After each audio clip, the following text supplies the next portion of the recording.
Les derniers conscrits de l'armée allemande commencent leur formation.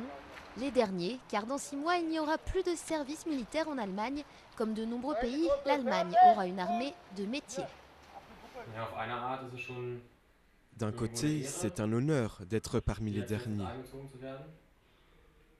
Mais d'un autre côté, on peut se dire qu'on n'a pas eu de chance.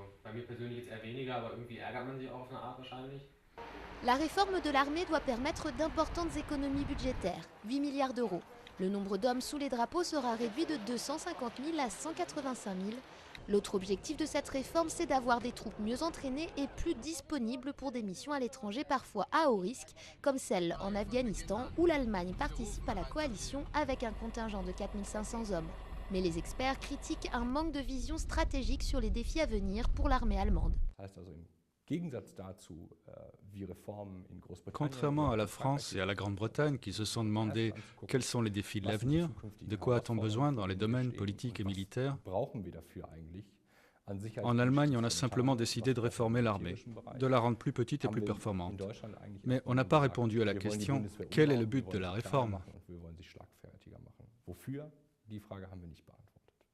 L'idée d'une armée de métier ne fait plus de vagues en Allemagne. La Bundeswehr reste sous les ordres du Parlement qui a toujours le dernier mot sur les missions à l'étranger. Le gouvernement seul ne peut pas décider d'un engagement militaire du pays. Un grand pas a été franchi avec la fin de la conscription, mais au sein de l'armée, le plus gros reste à faire. Selon les experts, une armée plus petite et plus performante ne verra pas le jour avant 6 ans.